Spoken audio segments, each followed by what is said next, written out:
Hello बच्चों, नमस्कार। मैं पूजा मिश्रा स्वागत करती हूँ आपका number 1 channel UP board high school Vidyakul में। तो मेरे प्यारे बच्चा लोग, मैं आ गई हूँ आपकी प्यारी मैम लेकर यहाँ पर आपके मोस्ट इंपॉर्टेंट सिलेबस का जो टॉपिक है वो क्या है, पत्र लेखन। हमेशा कंफ्यूज आते हो भैया कि मैम पत्र लेखन कैसे किया जाए। शुरुआत से, स्कूल की शुरुआत से तीसरी चौथी क्लास से हम लोग लेटर लिखते आ रहे हैं। कभी प्रिंसिपल को प्रार्थना पत्र लिख रहे हैं, तो कभी घर पे मम्मी पापा को लिख रहे हैं। और आजकल तो बहुत सारे पत्रों का प्रचलन चल गया है भाई, चाहे वो आपका औपचारिक हो, अनौपचारिक हो, लव लेटर हो, बहुत सारे लेटर है। तो आज की क्लास में मैं बताऊंगी आप लोगों को किस तरीके से पत्र लिखा जाता है और कौन कौन से पत्र आप लोगों के सिलेबस में मोस्ट इंपॉर्टेंट है। बेटा ये अभी से ही आप लोगों को क्लास में पढ़ाया जा रहा है, 9th में ही पत्र लेखन है, इसके बाद 10th में भी ये ऐड हो गया है। तो ये आपको कहीं ना कहीं 10th के बोर्ड एग्जाम में भी हेल्पफुल होगा। तो ध्यान से देखिएगा इस क्लास को। और हाँ, जो बच्चे नए जुड़ रहे हैं बेटा, चैनल को सब्सक्राइब कर लेंगे और सेशन को शेयर कर दीजिए, अपने सभी दोस्तों को बुला लाइए और लाइक कमेंट तो करते ही चलना है ना। तो जितने भी नए लोग हैं सबका स्वागत है। फटाफट सभी लोग आ जाइए, सभी लोग साथ में जुड़ जाइए। देन स्टार्ट करते हम लोग अपनी आज की क्लास। तो मेरे प्यारे बच्चों लोग, आज की जो क्लास है वो है पत्र लेखन। अभी पत्र लेखन, मैम पत्र लेखन में क्या है, नॉर्मल से ऐसे लिख देंगे ना कि हेलो कैसे हो, हालचाल पूछ के पूरी कहानी बता के हो गया लेटर कंप्लीट। नहीं बेटा, पत्र लेखन भी कई तरीके से होता है। अगर आप लोगों को याद होगा, आप लोग अपने स्कूल में प्रार्थना पत्र वगैरह देते हो, छुट्टी के लिए एप्लीकेशन देते हो, है ना, फीस के लिए एप्लीकेशन देते हो, तो उसका एक फॉर्मेट होता है। तो यहाँ पत्र लेखन का अर्थ यही है कि पूरे संपूर्ण प्रारूप के साथ हम लोग पत्र को लिखना सीखेंगे। अब ये प्रारूप क्या होता है, तो बेटा एक फॉर्मेट होता है। हर चीज का एक प्रोसेस जैसे होता है, वैसे पत्र लेखन का भी एक फॉर्मेट होता है। यदि आप लोग सरकारी जगहों पर जाएंगे, जैसे सरकारी ऑफिस में जाएंगे आप लोग कहीं पर, वहां पर आप लोग का सारा काम ना पत्र के द्वारा होगा। वो आपसे कहेंगे एप्लीकेशन लिखिए। आप बैंक जाइए, हमें नया खाता खुलवाना है, एप्लीकेशन लिखिए। हमें क्रेडिट कार्ड बनवाना है, एप्लीकेशन लिखिए। हमें डेबिट कार्ड बनवाना है, एप्लीकेशन लिखिए। हमें नंबर ऐड कराना है, एप्लीकेशन लिखिए। तो हर जगह एप्लीकेशन मतलब पत्रों का इस्तेमाल होता है। वो अलग बात है, आज के टाइम पे व्हाट्सएप आ गया, इंस्टा आ गया, तो अपने खास संबंधियों से बात करने के लिए हम लोग मोबाइल फोन वगैरह का यूज करते हैं। लेकिन पहले के टाइम पर यही पत्र लेखन उन तक आपका हालचाल भी पहुंचाता था। तो वही सीखेंगे बेटा आज की क्लास में, पत्र लेखन क्या होता है और किस तरीके से लिखा जाता है। तो सबसे पहले जानिए पत्र लेखन क्या होता है, ठीक है। पत्र लेखन को हम लोग जानेंगे कि पत्र लेखन क्या होता है। तो पत्र लेखन एक विशेष कला, मनुष्य सामाजिक प्राणी है, ठीक है। पत्र लेखन क्या है, एक विशेष कला है। पत्र लेखन क्या है बेटा, हमारा एक विशेष कला है। हाँ जी, ये एक विशेष कला है। मनुष्य सामाजिक प्राणी है, वह अपने दुख सुख दूसरों में बांटना चाहता है। पत्र लेखन क्या एक विशेष कला है। तो यहाँ पर क्या बताया जा रहा है कि जो मनुष्य है ना, जो हम लोग हैं, वो ना एक सामाजिक प्राणी है और वो अपने सुख दुख एक दूसरे से बांटना चाहता है। जब उसका कोई प्रिय व्यक्ति उसके पास होता है तब वह मौखिक रूप से अभिव्यक्त कर देता है। जब उसका कोई प्रिय व्यक्ति जो उसको बहुत पसंद हो, अगर वो उसके पास होता है तो अपनी सारी चीजें उसको मौखिक रूप मतलब बोलकर उसको सारी चीजें बता देता है। परंतु जब वही व्यक्ति दूर होता है तब वह पत्रों के माध्यम से अपनी बातें कहता है। जब वो व्यक्ति दूर होता है तो वो पत्रों के माध्यम से ही अपनी बातें कहता है और उसकी बातें जान पाता है। वास्तव में पत्र मानव के विचारों के आदान प्रदान का अत्यंत सरल और सशक्त माध्यम है। पत्र हमेशा किसी को संबोधित करते हुए लिखे जाते हैं, अतः यह लेखन की विशिष्ट विधा एवं कला है। पत्र पढ़कर हमें लिखने वाले के व्यक्तित्व की झलक मिल जाती है। हम लोग पत्र किसी विशिष्ट व्यक्ति के लिए संबोधित करते हैं। और एक बात जान लीजिए, आपका पत्र पढ़कर उस सामने वाले जो व्यक्ति आपका पत्र पढ़ रहा है उसको आपके चरित्र का, आपके स्वभाव का सारी झलक मिल जाती है, क्योंकि उस पत्र में सारी चीजें धीरे धीरे पता चल जाती है। वो लेखनी के तरीके से ही पता चल जाता है, ठीक है। चलिए आगे चलते बेटा कि पत्रों का महत्व क्या है। पत्र लेखन की परंपरा अत्यंत प्राचीन है। इसका उल्लेख हमें अत्यंत प्राचीन ग्रंथों में मिलता है। कहा जाता है कि रुक्मिणी ने एकांत में एक लंबा चौड़ा पत्र लिखकर ब्राह्मण के हाथों श्री कृष्ण को भिजवाया था। इसके बाद शिक्षा के विकास के साथ विभिन्न उद्देश्यों के लिए पत्र लिखे जाने लगे। कहा जाता है कि रुक्मिणी ने श्री कृष्ण जी के लिए पत्र भिजवाया था और फिर धीरे धीरे जैसे जैसे शिक्षा का विकास हुआ वैसे वैसे पत्रों की विभिन्नताएं आने लगी, अलग अलग प्रजातियां आने लगी पत्रों की, है ना। अलग अलग उद्देश्यों के लिए पत्र इस्तेमाल किए जाने लगे। चलिए आगे पढ़ते हैं। अब पत्र लिखते समय हमें किन किन बातों का अवश्य ध्यान रखना चाहिए, ये भी याद है कि पत्र हमेशा सरलता पूर्व होना चाहिए। पत्र में सरलता होनी चाहिए, पत्र सरल भाषा में लिखा होना चाहिए, भाषा सीधी, स्वाभाविक व स्पष्ट होनी चाहिए। अतः पत्र में व्यक्ति को पूरी आत्मीयता और सरलता से उपस्थित होना चाहिए। ठीक है, पत्र हमेशा सरल भाषा में होना चाहिए। नेक्स्ट, स्पष्टता। पत्र कैसा होना चाहिए बेटा? पत्र स्पष्ट होना चाहिए। जो भी हमें पत्र में लिखना है यदि स्पष्ट सुमधुर होगा तो पत्र प्रभावशाली होगा। सरल भाषा शैली, शब्दों का चयन, वाक्य की रचना, सरलता पत्र को प्रभावशाली बनाने में हमारी सहायता करती है। मतलब पत्र में जो आप लिखें एकदम स्पष्ट तरीके से लिखें, चीजों को घुमा फिरा के इधर उधर की बातें करके कोई मतलब नहीं है, एकदम सीधे तरीके से आप लोगों को पत्र लिखना है। ठीक है, तीसरा पॉइंट आता है संक्षिप्तता। पत्र को संक्षिप्त रूप में लिखे ज्यादा बेटर है। बहुत लंबा चौड़ा 4-5 पन्नों का अगर आप लोग पत्र लिखेंगे तो वो थोड़ा सा बोरिंग टाइप हो जाता है, वो इंटरेस्ट नहीं रहता फिर पढ़ने का, है ना। तो पत्रों को कम छोटे तरीके में लिखे, संक्षिप्त रूप में लिखे कि पत्र में हमें अनावश्यक विस्तार से बचना चाहिए, फालतू के विस्तार नहीं चाहिए, फालतू की चीजों को नहीं लिखना चाहिए। अनावश्यक विस्तार पत्र को नीरस बना देता है, फिर पत्र में वो रस नहीं रह जाता, वो आनंद नहीं रह जाता जो छोटे पत्र में होता है ना।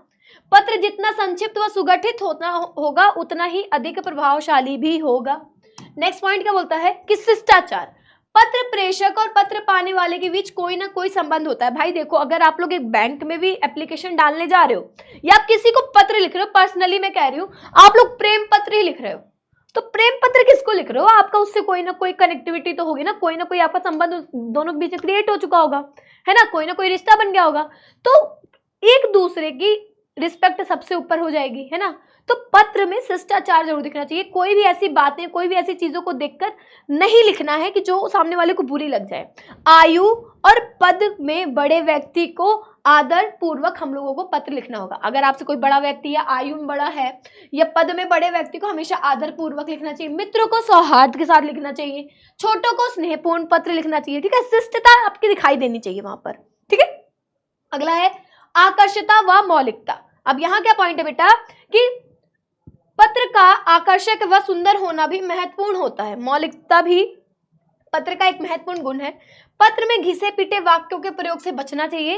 पत्र लेखक को पत्र में स्वयं के विषय में कम तथा प्राप्तकर्ता के विषय में अत्यधिक लिखना चाहिए। पत्र में अपने बारे में कम बताओ कि मैं ठीक हूं, मैं यहाँ गया, मैं वहां गया, मैं ये कर रहा हूं, मैं इस समय उठता हूं, ये सब नहीं। आप सामने वाले की बातें पूछे, उससे बातें करने की कोशिश करिए। ठीक है, चलिए नेक्स्ट, उद्देश्यपूर्ण होना चाहिए। जो आपका पत्र है वो उद्देश्यपूर्ण होना चाहिए। बिना उद्देश्य को कोई पत्र लिखना एकदम बेकार है। कोई भी पत्र अपने कथन या मंतव्य में स्वतः संपूर्ण होना चाहिए। उसे पढ़ने के बाद त्वदीशीय किसी प्रकार की जिज्ञासा, शंका व स्पष्टीकरण की आवश्यकता शेष नहीं रहनी चाहिए। पत्र लिखते समय इस बात का ध्यान रखना चाहिए कि कथ्य अपने आप में पूर्ण तथा उद्देश्य की पूर्ति करने वाला है। भाई अगर आप लोग पत्र लिख रहे हो तो जिस उद्देश्य से पत्र लिख रहे हो उस पत्र में वो चीज स्पष्ट हो जानी चाहिए। ऐसा ना हो कि सामने वाले को समझ ही ना आए कि वो बोलते ना कहना क्या चाहते हो, तो ये वाला हाल ना हो। पत्र एकदम संपूर्ण उद्देश्य के साथ होना चाहिए कि वो एक बार पढ़ ले तो उसको सारी चीजें क्लियर हो जाए कि पत्र में बताना क्या चाहता है, इस पत्र में वो लिखवाना मतलब क्या पूछना चाहता है या क्या बात करना चाहता है। ठीक है, चलो बच्चा आगे चलते हैं। अब पत्रों के कितने अंग होते हैं? भाई पत्र लिखते समय भी ना कुछ उसके अंग होते हैं, एलिमेंट्स होते हैं, वो कौन कौन से होते हैं वो जान लेते हैं। तो पत्र लिखने वाले का पता व तिथि सबसे पहला अंग होता है, जिसमें आजकल ये दोनों पत्र के ऊपर बाएं कोने पे लिखे जाते हैं। निजी अथवा व्यक्तिगत पत्रों में प्राय ये नहीं लिखे जाते, किंतु व्यवसायिक और कार्यालय पत्रों में, सोच लेना, पढ़ लीजिए ध्यान से कि कार्यालय और व्यावसायिक पत्र जो लिखे जाते हैं उसमें आपका पत्र लिखने वाले का पता और तिथि जरूर लिखी जाती है। ठीक है, और प्रेषक का नाम भी लिखा जाता है। विद्यार्थियों को यह ध्यान रहे कि परीक्षा में पत्र लिखते समय उन्हें भी ऐसा कुछ नहीं लिखना चाहिए जिसमें उनके निवास स्थान, विद्यालय आदि की जानकारी मिले। सामान्यतः प्रेषक के पते के स्थान पर परीक्षा भवन लिखना ही उचित होगा। हाँ, एक बात का ध्यान रखिएगा बेटा, अगर आप लोग एग्जाम दे रहे हो, एग्जाम में पत्र लिखने को आया, तो ऐसी कोई जानकारी आपको उसमें नहीं लिखना कि सामने वाले को आपकी पर्सनल चीजों के बारे में पता चले कि आपका पता क्या, आपका नाम क्या है। वहां पर आप लोग परीक्षा भवन लिख सकते हैं। आप वहां पर एड्रेस के प्लेस पर परीक्षा भवन का इस्तेमाल कर सकते हैं। अपने नाम की जगह पर आ, बा, सा, क, ख, ग ऐसे इस्तेमाल कर सकते हैं। ठीक है, चलिए नेक्स्ट, पाने वाले का नाम व पता। प्रेषक के बाद पृष्ठ की बाईं ओर ही पत्र पाने वाले का नाम व पता लिखा जाता है, जैसे सेवा में थानाध्यक्ष केशवपुरम लखनऊ, ऐसे करके आप लोग लिख सकते हैं। ठीक है, नेक्स्ट, विषय संकेत बताना है। आपको विषय बताना है कि औपचारिक पत्रों में ये आवश्यक होता है। जो आपका औपचारिक पत्र होता है ना, फॉर्मल लेटर्स, जो कि सरकारी कार्यालयों में इस्तेमाल होते हैं, है ना, सरकारी चीजों में, या किसी काम को करवाने के लिए ऑफिशियल लेटर्स जिसको हम लोग कह सकते हैं, तो वहां पर बेटा विषय बताना जरूर होता है कि क्या सब्जेक्ट है, आके किस टॉपिक पे है। ठीक है, जिस विषय में पत्र लिखा जाता है उस विषय को अत्यंत संक्षेप में पाने वाले का नाम और पते के पश्चात बाईं ओर से विषय शीर्षक देकर लिखें। इसमें पत्र देखते ही पता जाता है कि मूल रूप से पत्र का विषय क्या है। तुरंत पता चल जाएगा भाई किस बेस पे यह पत्र आया है, इसका क्या पॉइंट है। ठीक है, उसके बाद होता है संबोधन। पत्र प्रारंभ करने से पहले पत्र के बाईं ओर दिनांक के नीचे वाली पंक्ति में हाशिए के पास जिसे पत्र लिखा जा रहा है उसे पत्र के लिखने वाले के संबंध के अनुसार उपयुक्त संबोधन शब्द का प्रयोग किया जाता है। यदि आप किसी को पत्र लिख रहे हैं तो उसको संबोधित करिए। जैसे स्कूल में प्रिंसिपल को लिखते हैं ना, तो आदरणीय प्रधानाचार्य जी ऐसे लिखते हैं ना, आदरणीय, रिस्पेक्टफुली, ऐसे हम लोग वर्ड्स यूज करते हैं, तो उनको संबोधित करना है। ठीक है, नेक्स्ट अभिवादन करना है। निजी पत्रों में बाईं ओर लिखे संबोधन शब्दों के नीचे थोड़ा हटकर संबंध के अनुसार उपयुक्त अभिवादन शब्द सादर, प्रणाम, नमस्ते, नमस्कार आदि लिखा जाता है। व्यावसायिक एवं कार्यालय पत्रों में अभिवादन शब्द नहीं लिखे जाते। व्यावसायिक और कार्यालय पत्रों में अभिवादन शब्द नहीं लिखा जाता। पत्र की विषय वस्तु अभिवादन से अगली पंक्ति से ठीक अभिवादन के नीचे बाईं ओर से मूल पत्र का प्रारंभ किया जाता है, फिर उसके बाद आपका पत्र लिखना शुरू हो जाता है। ठीक है, चलिए आगे चलते बेटा। और अंत में पत्र की समाप्ति किस प्रकार से होगी कि पत्र के बाईं ओर लिखने वाले के संबंध सूचक शब्द तथा नाम आदि लिखे जाते हैं। इनका प्रयोग पत्र प्राप्त करने वाले संबंध के अनुसार किया जाता है। जैसे औपचारिक में भवदीय, आपका आज्ञाकारी, और अनौपचारिक पत्रों में हम लोग तुम्हारा, आपका, आपका प्रिय, स्नेहशील, स्नेही आदि। अंत में बताया जाता है ना संबंध की तुम्हारा क्या संबंध है, तो उससे रिलेट करके। ठीक है बच्चा, चलो आगे चलते हैं। हस्ताक्षर और नाम, 8वां पॉइंट होता है आपका हस्ताक्षर नाम। समापन शब्द के ठीक नीचे भेजने वाले के हस्ताक्षर होते हैं। हस्ताक्षर के ठीक नीचे कोष्टक में भेजने वाले का पूरा नाम अवश्य दिया जाना चाहिए। यदि पत्र के आरंभ में ही पता न लिख गया हो तो वह व्यावसायिक व सरकारी पत्रों में नाम के नीचे पता भी आवश्यक लिख देना चाहिए। परीक्षा में पूछे गए प्रश्नों के नाम स्थान पर प्राय का, खा, गा, देखिए नाम का बोले ना, आप अपना पर्सनल नेम नहीं बताओगे, आदि लिखा जाता है। यदि प्रश्न पत्र में कोई नाम दिया गया है तो पत्र में उसी नाम का उल्लेख करना चाहिए। यदि प्रश्न में आपको बोल दिया गया कि तुम सीमा हो, तुम राघव हो, तुम राजा हो, तुम रानी हो, तो तुम लोगों को राजा, रानी, सीमा, राघव नाम का ही प्रयोग करना होगा पत्र को लिखते समय। क्लियर बच्चा? चलो आगे बात करते हैं अब हम लोग संलग्न क्या होता है। यदि आप लोग कोई सरकारी पत्र लिख रहे हो तो अटैचमेंट आप लोगों ने सुना होगा ना कि कभी कभी आप लोग ईमेल वगैरह करते हो तो उसमें लिखा होता है अटैचमेंट। आप लोग किसी कार्य के लिए, अब जैसे आपको कोई फॉर्म फिल करना है तो आपने उसके लिए एप्लीकेशन लिखी, तो साथ में उसके आपको फॉर्म भी अटैच करना होता है। तो वही होता है, यदि कोई महत्वपूर्ण कागजात रहते हैं, सरकारी पत्रों प्राय मूल पत्र के साथ अन्य आवश्यक कागजात भी होते हैं, भेजे जाते हैं, इन्हें उस पत्र के संकलन पत्र या संकलन कहते हैं। ठीक है, उसको अटैच कर दिया जाता है। और लास्ट में आपका होता है पुनश्चन। कभी कभी पत्र लिखते समय मूल सामग्री में से किसी महत्वपूर्ण अंश के छूट जाने पर इसका प्रयोग होता है। कभी कभी जैसे आप कोई बात बता रहे हो, वो मेन पॉइंट तो रह ही जाता है, तब इसका प्रयोग करके विशेष पहले पत्र भेजने वाले का पता, दिनांक दाईं ओर लिखा जाता है, पर आजकल इसे बाईं ओर लिखने का चलन हो गया है। छात्र इससे भ्रमित ना हो, हिंदी में दोनों ही प्रारूप मान्य है। यदि आप लोग जो पता आप बोलते हैं बाईं ओर लिखा है कि दाईं ओर लिखा है, इसमें कंफ्यूज रहते हो, यदि आप लोग दाईं ओर भी लिखते हैं तब भी सही होगा, बाईं ओर भी लिखेंगे तब भी सही होगा, दोनों प्रारूप मान्य है। क्लियर बच्चा? चलो ये हो गए आपके एलिमेंट्स। अब जान लीजिए पत्रों के प्रकार, कितने प्रकार के पत्र होते हैं। तो मेरे बच्चों पत्र दो प्रकार के होते हैं, एक होता है आपका औपचारिक पत्र और दूसरा होता है आपका अनौपचारिक पत्र। औपचारिक पत्र को जिसे हम इंग्लिश में फॉर्मल लेटर बोलते हैं और अनौपचारिक पत्र को हम लोग इनफॉर्मल लेटर बोलते हैं। क्या बोलते हैं? औपचारिक पत्र को हम लोग फॉर्मल लेटर बोलते हैं और अनौपचारिक पत्र को हम लोग क्या बोलते हैं? इनफॉर्मल लेटर बोलते हैं। अब औपचारिक पत्रों का इस्तेमाल, बेटा औपचारिक पत्रों का इस्तेमाल जो हम लोग सरकारी कार्यालय, सरकारी कार्यों में करते हैं, ऑफिस वगैरह में करते हैं, विद्यालय वगैरह में करते हैं, तो वो आपका औपचारिक पत्र हो गया। अब जैसे आपको छुट्टी लेनी है अपने प्रिंसिपल से, भाई 3 दिन की छुट्टी चाहिए हमें, तो आप लोग उनको औपचारिक पत्र लिखेंगे। आप लोग उनको क्या लिखेंगे बेटा? आप लोग उनको औपचारिक पत्र लिखेंगे। लेकिन वहीं अगर हम लोग बात करते हैं कि आपको अपने दोस्त से बात करनी है, या अपने चाचा जी का हालचाल पूछना है, या चाची की तबीयत खराब है उनके बारे में पूछना है, या मम्मी पापा को लिखना है, या छोटे भाई बहनों को जिसमें आपका रिलेटिव ब्लड रिलेशन आ जाए, या फिर कोई ऐसा हो जाए जो आपके घर जैसा हो, तो वहां आपका अनौपचारिक पत्र लिखा जाता है। क्लियर है बेटा? बहुत सही। देखो अर्ध सरकारी, गैर सरकारी या सरकारी कार्यालय को जो भी पत्र लिखे जाते हैं वे सभी पत्र औपचारिक पत्रों के अंतर्गत आते हैं। ठीक है, कार्यालय द्वारा अपने अधीनस्थ विभागों को जो पत्र लिखे जाते हैं वे सभी इसी श्रेणी में आते हैं। दूसरा, अनौपचारिक पत्र क्या होता है? जो पत्र निजी, व्यक्तिगत अथवा पारिवारिक होते हैं वे अनौपचारिक पत्र कहलाते हैं। इस पत्र में किसी तरह की औपचारिकता के निर्वाह का बंधन नहीं होता। इन पत्रों में प्रेषक अपनी बात व भावना को उन्मुक्त के साथ बिना लाग लपेट लिख सकता है। बेटा औपचारिक अनौपचारिक में ये फर्क होता है कि औपचारिक में आप लोगों को सिर्फ उतनी पॉइंट लिखने होंगे जो मेन चीजें, आप उसमें और किसी चीज को बता नहीं सकते। बट अनौपचारिक में आप उन्मुक्त रहते हैं, स्वच्छंद रहते हैं, अपनी बातों को, अपनी भावनाओं को व्यक्त कर सकते हैं। क्लियर? चलिए इसके आगे हम लोग बात करते हैं बेटा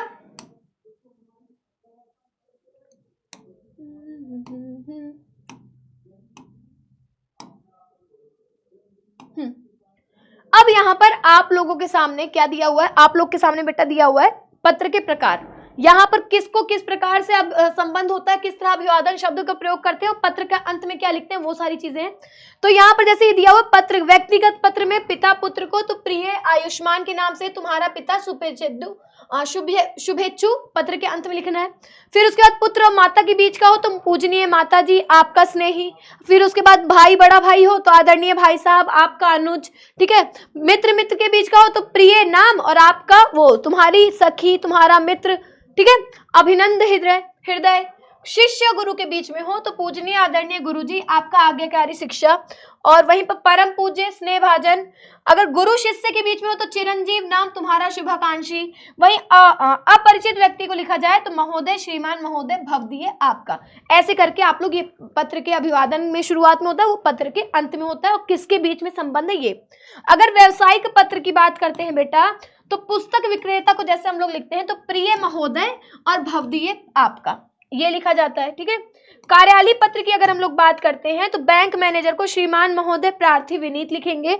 मान्यवर, प्रार्थी, विनीत लिखेंगे। श्रीमान, विनीत या प्रार्थी। परम मान्यवर, माननीय, विनीत या प्रार्थी का होगा। ठीक है, मान्यवर आदरणीय संपादक जी, ये किसके बीच का है? महानिदेशक आकाशवाणी, केंद्रीय मंत्री, भारत सरकार और संपादक को। उसके बाद बेटा लास्ट में आते हैं आवेदन पत्र। जब आप किसी चीज के लिए अप्लाई करते हैं तब कौन सा होता है? प्रधानाचार्य को। ठीक है, आदरणीय प्रधानाचार्य महोदय, मान्यवर महोदय। ठीक है, विनीत प्रार्थी, आपका आज्ञाकारी, आपका स्नेहभाजी। ये सारे हो गए। क्लियर? चलो अब वहां पर हम लोग औपचारिक पत्र के कुछ उदाहरण पढ़ेंगे तो उसको ध्यान से देख लीजिए। औपचारिक पत्र के उदाहरण कौन कौन से हैं? पहले उसका फॉर्मेट जान लीजिए कैसे लिखते हैं। तो औपचारिक पत्र में हम लोग प्रेषक का नाम लिखेंगे सबसे पहले, फिर दिनांक, फिर सेवा में शुरू होगा, उसके बाद पूरा उनका अधिकारी का पद होगा। जैसे प्रिंसिपल को लिख रहे हैं तो आदरणीय प्रधानाचार्य जी। ठीक है, कार्यालय का नाम मतलब अपने स्कूल का नाम वगैरह, और अंत में पता लिखेंगे। जैसे स्कूल का नाम लिख के फिर जो पता होगा लखनऊ, उत्तर प्रदेश, वो। ठीक है, उसके बाद यहाँ विषय, जो मैंने बताया था महत्वपूर्ण होता है औपचारिक पत्रों में, आप लोगों को विषय लिखना होगा कि किस विषय पर है। फीस माफी है, फीस कम कराने का है, छुट्टी के लिए है, वो लिखना होगा। फिर महोदय यहाँ पर अपना पूरा कंटेंट लिखना है आपको, मुख्य विषय की वस्तु, और अंत में उसका समापन करना है। ठीक है, फिर धन्यवाद करना है, भवदीय, अपना नाम और हस्ताक्षर लिख के उसको समाप्त कर देना है। उदाहरण दिखाती हूँ। अपने निवास स्थान के आसपास मोहल्ले की नालियां की समुचित सफाई के लिए नगर जनपद स्वास्थ्य अधिकारी को पत्र लिखिए। ये आपका प्रश्न दिया जाएगा, आप लोग को इस प्रकार लिखना है कि सेवा में श्रीमान स्वास्थ्य अधिकारी, दिल्ली नगर निगम, नई दिल्ली। आप लोग यहाँ कुछ भी एड्रेस डाल सकते हैं। विषय, आसपास मोहल्ले की नालियों समुचित सफाई हेतु पत्र।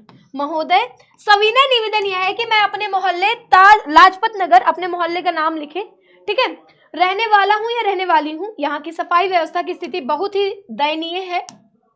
मोहल्ले में सफाई कर्मी के नहीं आने से जगह जगह कूड़े कचरे के ढेर लगाए। ये आपको पूरे पॉइंट्स लिख देने हैं कि वातावरण दूषित हो रहा है, नालियों में गंदा पानी भी सड़क पर बहने लगा है, चारों तरफ बदबू और मक्खी मच्छरों का प्रकोप बढ़ रहा है। आपको सारे मेन पॉइंट्स लिखते चलने हैं। ठीक है, उसके बाद जिसके कारण विभिन्न प्रकार की बीमारियां फैलने लगी हैं, अतः आपसे विनम्र निवेदन है कि मेरे मोहल्ले में जल्द से जल्द सफाई की समुचित व्यवस्था कराई जाए। इसके लिए मैं आपका सदा आभारी रहूंगा। भवदीय, का अपना नाम लिखना है, बट पेपर में नहीं लिखना, दिनांक लिख के खत्म कर देना है। ठीक है, चलो अब यहीं पर अगर हम स्कूल में लिखते हैं, वो तो हम लोग का था किसी मतलब शिकायती पत्र वगैरह, उस चीज के लिए स्कूल का फॉर्मेट ये है। सेवा में प्रधानाचार्य जी, विद्यालय का नाम, पता, विषय, महोदय, फिर पूरा कंटेंट, धन्यवाद, आपका आज्ञाकारी शिष्य, फिर नाम, कक्षा, दिनांक और अनुक्रमांक। ये पूरा फॉर्मेट आपको स्कूल का जब हम लोग लिखते हैं एप्लीकेशन उसका है पत्र का। जैसे एक प्रश्न यहाँ पर है, अपने विद्यालय के प्रधानाचार्य को छात्रवृत्ति के लिए आवेदन पत्र लिखिए। जब हम लोग छात्रवृत्ति के लिए करते हैं तो किस फॉर्मेट में लिखा जाएगा, वो यहाँ पर पूरा फॉर्मेट है। ठीक है, शुरुआत, सेवा में प्रधानाचार्य महोदय जी, सर्वोदय बाल विद्यालय जौनपुर उत्तर प्रदेश। विषय बेटा अति आवश्यक है ताकि उनको पत्र मिलते ही विषय पढ़ के पता चल जाए कि किस लिए पत्र भेजा गया है। ठीक है, उसके बाद लिखेंगे महोदय, सविनय निवेदन है कि मैं आपके विद्यालय में कक्षा 9वीं आ का आज्ञाकारी शिक्षा या शिष्य हूँ और मेधावी छात्र हूँ। मेरा नाम का खागा, नाम मैंने बताया नहीं लिखना है एग्जाम में। ठीक है, मेरे घर की आर्थिक स्थिति संतोषजनक नहीं है, मेरा कला और खेल में भी अच्छा प्रदर्शन है, मेरे पिताजी मेरी आगे की पढ़ाई का खर्च वहन करने में असमर्थ हैं। मैं आप आगे की पढ़ाई जारी रखने का इच्छुक हूं जिससे मैं अपने स्कूल और देश का नाम रोशन कर सकूं। अतः आपसे प्रार्थना है कि मेरी आर्थिक स्थिति और इच्छा को ध्यान रखते हुए छात्रवृत्ति प्रदान करने की कृपा करें। इसके लिए मैं आपका सदा आभारी रहूंगा। धन्यवाद। आपका आज्ञाकारी छात्र का खगा, कक्षा 9th होगा बेटा, यहाँ 10th लिखा हुआ है। ठीक है, और ये जो नाम होगा वो नीचे की लाइन में होगा और दिनांक लिख के पत्र का समाप्त कर देना है। ठीक है, चलो अब अनौपचारिक पत्र जिसमें हम लोग अपने निजी पत्रों का निर्वाह करते हैं वो चीजें हैं। तो अनौपचारिक पत्र में हमारा कौन कौन सा है ये जान लीजिए। ये आपका फॉर्मेट है, पहले आपको प्रेषक का नाम पता लिखना है, दिनांक, फिर उनका संबोधन करना और यथा योग्य अभिवादन, जिस प्रकार से आपको उनका अभिवादन करना, फिर अपना कॉन्टेंट, देन संबंध का उल्लेख, प्रेषक का नाम। ठीक है, पहले कुशल क्षेम ज्ञापन होगा, पूछना है कैसे है कैसे नहीं, फिर मुख्य विषय वस्तु और फिर समापन कर देना है। ठीक है, अब जैसे एक मित्र को उसकी सफलता पर बधाई देने के लिए एक पत्र लिखें। ठीक है, पन्ना एंक्लेव, एमजी रोड, 3 लेन, कोलकाता 89 उत्तराखंड। ठीक है, ये देखो कोलकाता 89 उत्तराखंड। एड्रेस अपने हिसाब से डाल लेना बेटा। ठीक है, दिनांक 18 जून 2020। प्रिय प्रीति, आप कैसी हैं, आपके परिवार में बाकी सदस्य कैसे, वहां मौसम कैसा है, मैं आशा करता हूं कि तुम अच्छी होगी, मैं भी यहाँ बहुत अच्छा हूँ। ये हो गया कुशल अभिवादन। मैंने सुना है कि आप अपनी कक्षा में प्रथम स्थान पर थी, मुझे आप पर बेहद खुशी और गर्व है। मैं आपको आपकी उपलब्धि पर बधाई देना चाहता हूँ। मुझे यकीन है कि आपने इसके लिए बहुत मेहनत किया होगा और अब अपने अंततः अपना लक्ष्य प्राप्त कर लिया है। मैं आपके भविष्य के प्रयासों के लिए शुभकामनाएं देना चाहता हूं। ऐसे ही करते रहो। मैं आपसे मिलने और आपको व्यक्तिगत रूप से बधाई देने का प्रयास करूंगा। यदि हम कभी मिलते हैं तो निस्संदेह हम आपको आपकी उपलब्धियों के लिए बधाई देंगे। तब तक आप अपना और अपने परिवार का ख्याल रखें, अपना ध्यान रखना। प्यार से अबस। क्लियर? ये हो गया बेटा अनौपचारिक पत्र। इसी तरह अन्य उदाहरण मैं यहाँ पर लेके आई हूं जिसको आप लोग को ध्यान से देखना है। ठीक है, ये कुछ प्रश्न आप मैं दिखा रही हूँ, इनका पत्र आप लोग को लिखना होगा। एक तरह से जान लीजिए ये आप लोग का टास्क है। कुछ प्रश्न लेके आई हूँ, अन्य उदाहरण है जो कि परीक्षाओं में कई बार पूछा गया है और मुख्यतः रूप से यही वाले प्रश्न रिपीट होते हैं।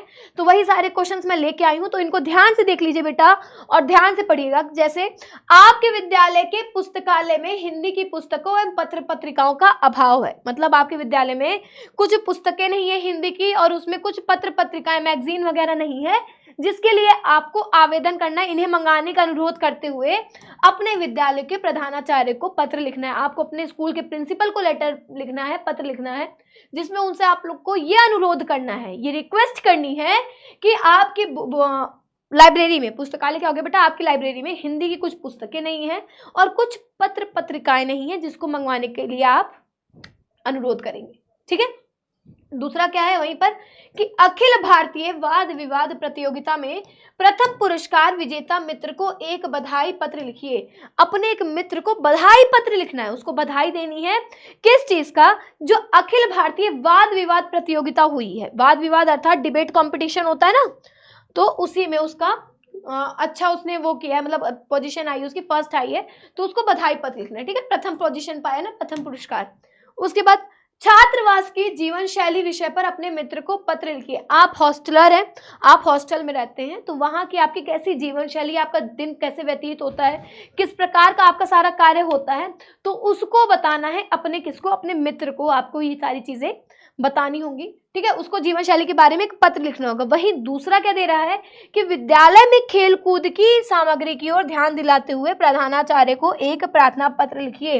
आपके विद्यालय में खेल कूद की सामग्री कम है या फिर बहुत ही नाम मात्र की हैं, जो कि आपके लिए पूर्ण रूप से नहीं है ना। तो उनके उस चीज की ओर ध्यान दिलाने के लिए, मतलब अपने प्रधानाचार्य को ये बात बताना है कि पढ़ाई के साथ साथ आपके जीवन में खेल कूद भी अति आवश्यक है, और खेल कूद के बिना हमारा जीवन स्वस्थ नहीं होगा।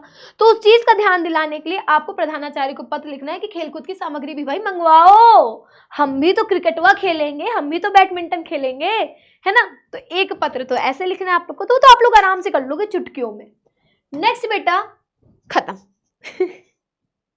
ये थे बेटा आपके मोस्ट इंपॉर्टेंट सारे पत्र जितने बताए थे, और जितने पत्र आपको मैंने उदाहरण में बताए ना, देखो 2 तो मैंने आप लोग को एग्जाम्पल करा दिए, प्लस जो मैंने आपको उदाहरण में बताया बेटा वही क्वेश्चन रिपीट होके आता है, घुमा फिरा के पूछ सकता है। जैसे नालियों की सफाई वाला है, तो वहीं पर आप लोगों से बोल दिया जाएगा कि आपके मोहल्ले में चैन छिनौती बहुत होती है। चैन छिनौती, वो जो गोल्ड चेन पहनी रहती है ना औरतें लोग, तो वो छिनौती मतलब उसको छीन के भागने वाले चोर बहुत हैं, बहुत ज़्यादा बढ़ गई है इस तरह की चीज़ें। तो आपको थाने अध्यक्ष को लिखना होगा। तो वहाँ पर आप लोगों ने उनको लिखा, सफाई कर्मी, सफाई वाले उसमें डिपार्टमेंट में, तो यहाँ पर आप थाना अध्यक्ष को लिख देंगे। तो सिर्फ एड्रेस और नाम बदलने का वो होता है, बाकी लेटर का फॉर्मेट सेम होता है। इसी तरह विद्यालय में आपको जैसे छात्रवृत्ति के लिए था, फीस माफी का भी हो जाता है, इसी तरह छुट्टी का भी होता है। बहुत सारे उदाहरण है, वही चीज़ों को घुमा फिरा के पूछते हैं। कभी कभी आप अपने दोस्त के बर्थडे पे नहीं जा पा रहे हो, तो उसको बधाइयाँ देनी है और उसको रीज़न बताना है कि भाई मैं इस कारण से नहीं आ पा रही हूँ या इस कारण से नहीं आ पा रहा हूँ, तो उसके लिए तुम बुरा ना मानना, हो सकेगा तो जल्दी हमारी मुलाकात होगी। तो इस तरीके से आपको उसको प्रॉपर रीजन देके एक लेटर लिखना है। ऐसे करके आपको बहुत सारे पत्र मिलेंगे। अपने भाई बहन को उनके मतलब परीक्षा उत्तीर्ण कर ली है, अब आगे उनको किस प्रकार पढ़ाई करनी है उसके बारे में बताना है। आपकी बहन पहली बार शहर की ओर जा रही है पढ़ाई करने के लिए, तो शहर का माहौल बताना है, उसको किस प्रकार वहाँ रहना होगा, ये सारी चीज़ें आपको वहाँ पर एक्सप्लेन करनी होगी। ठीक है, तो ये सारे पॉइंट्स है बेटा महत्वपूर्ण पत्र के। तो आई होप आप लोगों को ये क्लास बहुत बढ़िया लगी होगी। और एक बात है कि यहाँ पर आप लोगों को ये चीज़ें तो समझ में आ गई होगी कि पत्र कोई कठिन नहीं होता, बहुत आसान होता है अगर आप लोगों ने मन से ध्यान लिया। पढ़ लो एक बार, बस इसे चुटकियों से याद करने की ज़रूरत है कि कहाँ पर क्या पॉइंट लिखना है। बस हाँ, पत्र का जो मेन फोकस होता है, जिसमें नंबर आपको प्रॉपर मिलते हैं, वो होता है फॉर्मेट, जिसको हम लोग प्रारूप बोलते हैं। एक प्रॉपर तरीके से आपको लिखना है, पूरे फॉर्मेट के साथ लिखोगे तो एक नंबर नहीं कटेगा, इसकी गारंटी ये पूजा मिश्रा ले रही है। आपके एग्जाम में एक नंबर नहीं कटेगा पत्र का, अगर आपने पूरे प्रारूप के साथ सही सही लिखा। जहां जिस पॉइंट को लिखना चाहिए उस पॉइंट को लिखा, जहां पर जो पॉइंट होना चाहिए अगर उसको लिख लिया, तो ये पूजा मिश्रा गारंटी लेंगे कि आपके एग्जाम का एक नंबर भी पत्र में नहीं कटेगा। और मुझे पता है कि इतना जितना मैंने बताया इतना इनफ है आपको पूरा प्रारूप याद करने के लिए। इससे ज़्यादा कठिन कुछ होता नहीं, इससे ज़्यादा पूछा जाता नहीं है 9th और 10th में। ठीक है बेटा, तो आई होप आप लोग को क्लास बहुत बढ़िया लगी होगी, पढ़ने में बड़ा मज़ा आया होगा। पत्र तो एकदम आसानी से आ गया होगा, आप लोग के यहाँ एकदम बैठ गया होगा। तो इसी तरह के और भी क्लासेस आएंगी भाई, हम लोग ऐसे तरीके से पढ़ेंगे कि आपकी सारी चीज़ें एकदम क्लियर हो जाएंगी। तो बच्चा, ऐसी क्लास में मैं मिलूंगी आप लोगों से फिर से। आपकी प्यारी पूजा मैम अब लेंगी विदा। और जो बच्चे यहाँ नए जुड़े हैं बेटा, चैनल को सब्सक्राइब कर लीजिएगा, लाइक करिएगा, कमेंट करिएगा, और इस वीडियो को जितना हो सकेगा उतना शेयर करिएगा, ताकि और बच्चों के लिए भी पत्र एकदम आसान हो जाए। तो मिलूंगी आप लोगों से अगली क्लास में, तब तक के लिए नमस्कार, टाटा, बाय बाय, सायोनारा। ख्याल रखिएगा, मस्त रहिएगा, खुश रहिएगा। जय Hind, love you all, Radhe Radhe.